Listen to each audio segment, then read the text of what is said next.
नमस्कार दादा. आज आपण श्री स्वामी समर्थ यांच्या कोणत्या कृपांकित शिष्यांबद्दल दर्शक श्रोत्यांना माहिती देणार आहोत? श्री स्वामी समर्थांच्या अनेक कृपांकित शिष्यापैकी माधवाचार्य रामचंद्र मैसलगीकर हे एक प्रमुख शिष्य होत. त्यांचा जन्म शिरगूर ह्या गावी तालुका इडी जिल्हा विजापूर येथे झाला. सध्या ही गावे कर्नाटक राज्यामध्ये आहे. शिरगूर हे गाव भीमातीरी वसलेले आहे, तर त्याच्या पैलतीरी मैसलगी हे गाव आहे. म्हणून त्यांना मैसलगीकर असेही संबोधले जात असे. माधवाचार्यांच्या घराण्यात पूर्वापार संस्कृत वेद अभ्यास आदींचा खूप मोठा वारसा होता. तोच वारसा माधवाचार्यांकडे सुद्धा चालत आला. ते सुद्धा वेदशास्त्र संपन्न झाले आणि म्हणून त्या परिसरात त्यांना दशग्रंथी वेदशास्त्र संपन्न माधवाचार्य असे संबोधले जात असे. माधवाचार्यांची निश्चित जन्मतारीख जरी उपलब्ध नसली तरी त्यांच्याशी संबंधित असलेल्या त्यांच्या नातेवाईकांनी सांगितले की माधवाचार्यांचा जन्म इसवी सन 1800च्या दरम्यान झालेला असावा. त्यांची आणि श्री स्वामी समर्थांची अक्कलकोट येथे 1863 मध्ये प्रथम भेट झाली. त्यावेळेला मैसलगीकर यांनी 60 उलटलेली होती. माधवाचार्यांच्या एका आप्तेष्टाच्या घरी विवाह सोहळा शिरवळ येथे असतो. माधवाचार्यांना शिरवळ येथे जायचे असते, तेव्हा वाहतुकीची साधनं नसल्यामुळे एका घोड्यावर स्वार होऊन माधवाचार्य जात असतात. तेव्हा तो रस्ता हा अक्कलकोटावरूनच जात असतो. तेव्हा श्री स्वामी समर्थ हे अक्कलकोटातील बुधवार पेठेतील सोळप्पाच्या घरी बसलेले असतात.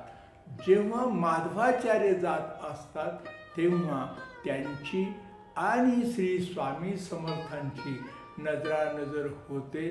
तेव्हा अतिशय भक्तिभावाने ते घोड्यावरूनच वागतात आणि श्री स्वामी समर्थांना नमस्कार करतात. स्वामी समर्थ हाताची खूण करून माधवाचार्यांना बोलावून घेतात. माधवाचार्य जवळ आल्यानंतर श्री स्वामी समर्थ हे सोळप्पाला मुठभर तांदूळ आणायला लावतात. ते मुठभर तांदूळ हातात घेऊन ते माधवाचार्यांच्या मस्तकावर टाकतात. टाकताना अतिशय प्रसन्नपणे ते म्हणतात, शुभमंगल सावधान.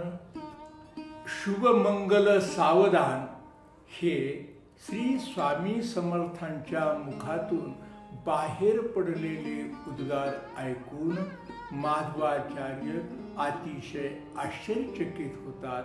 विनम्र भावे ते स्वामींना सांगतात की स्वामी महाराज, माझीही वय झालेली आहे.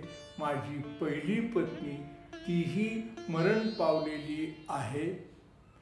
तेव्हा श्री स्वामी समर्थ त्याच्याकडे पाहून त्याला सांगतात, तुम्हारे तकदीर में जो है वही होगा, तू उसे क्या करेगा, असे ते सांगतात. तेव्हा मात्र माधवाचार्य काहीही बोलत नाही.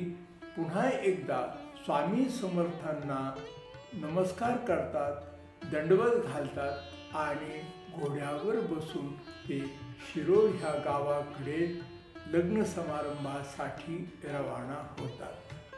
अक्कलकोटाहून निघालेले माधवाचार्य शिरवळ येथे लग्न घरी येऊन पोहोचतात।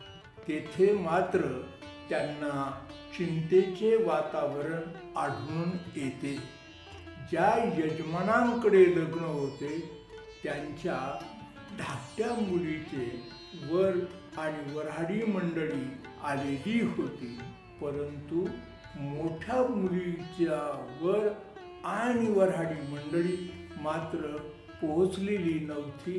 त्यामुळे त्या वधूपित्यांना अतिशय चिंता वाटत होती। त्याच वेळेला माधवाचार्य त्यांच्या दृष्टीस पडतात आणि पहिल्या मुलीचे लग्न झाल्याशिवाय दुसऱ्या मुलीचे करता येत नाही या भावनेने त्यांनी त्या प्रसंगी माधवाचार्यांना गळ घातली आणि परिस्थिती समजावून सांगितली।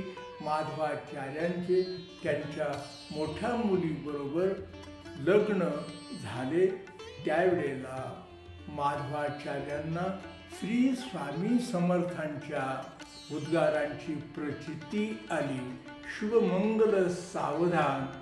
त्याचप्रमाणे तेरे तकदीर में जो है वही होगा, तू उसे क्या करेगा ह्या शब्दाची त्यांना तंतोतंत प्रचिती येते। माधवाचार्य अतिशय आश्चर्यचकित होतात। श्री स्वामी समर्थांच्या ह्या दैवी कृतीने आश्चर्यचकित झालेले माधवाचार्य मनोमन श्री स्वामी समर्थांना वंदन करत असतात। यथाविधी लग्नविवाह पार पाडल्यानंतर ते आपल्या मूळ गावी परत शिरवूर येथे येतात।